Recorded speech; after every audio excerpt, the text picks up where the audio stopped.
बघा प्रश्न काय होता, 18 कामगार. ओके, कामगार किती आहेत आपल्याकडे? 18 आहेत. ओके, किती तास काम करतात? 8 तास. 18 कामगार 8 तास काम करून एक काम 12 दिवसात पूर्ण करतात, तर तेच काम रोज 9 तास याप्रमाणे करून 16 दिवसात पूर्ण करण्यासाठी किती कामगार लागतील? मग आपण सुरुवातीला काय करतो, कामगार किती आहेत बाबा? आपण कामगारला म्हणतो मॅन. किती आहेत? 18 आहेत. ओके, किती तास आहेत? 8 8 तास. किती दिवसात पूर्ण करायचं आहे? 12 दिवसात. ओके, 12 दिवसात पूर्ण करतात, तर तेच काम रोज 9 तास याप्रमाणे. ओके, परत H2 लिहायचा, किती? 9 तास. 16 दिवसात पूर्ण करतात, मग D2 16. ओके, मग काय करायचं, संख्या किती आली आपल्याकडे मोजून बघायची. 1 2 3 4 5 5 संख्या आल्या. वरच्या 3 संख्यांचा गुणाकार करायचा, खालच्या 2 संख्यांचा भागाकार करायचा. मग आता बघा, 18 गुणुले 8 गुणुले 12 भागिले 16 गुणुले 9 मस्तपैकी भागायचं. मग आता हे डायरेक्ट जरी केलं तरी उत्तर तेच. ओके, आणि सिम्पल जरी केलं तर उत्तर तेच. जर जमत नसेल तर ह्या तिघांचा आधी काय करायचा, गुणाकार करायचा. मग ज्या गुणाकार करून ते ठेवायचा, ह्या दोघांचा गुणाकार करायचा इथे ठेवायचा. म्हणजे बघा, 16चा गुणाकार केला.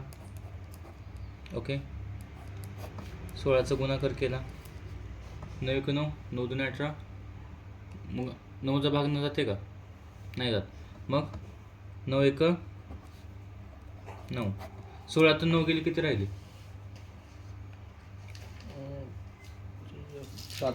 7.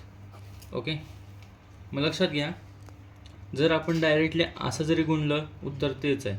डायरेक्ट असं जरी गुणलं तरी उत्तर तेच आहे. मग आपण डायरेक्टली ते गुणू. मग आता शॉर्ट ट्रिक वापरायला सुरुवात करूया. ओके, 9च्या पाड्यात 18 आहे. 9 1 9 9 2 18. ओके, मग 16च्या पाड्यात 8च्या पाड्यात 16 आहे. 8 1 8 2 16. 2च्या पाड्यात 12 आहे. बे 1 बे 2 4. बे 6 12 किती नंबरला आहे? 6 नंबर. बे कभी व्यतिरिक्त 6.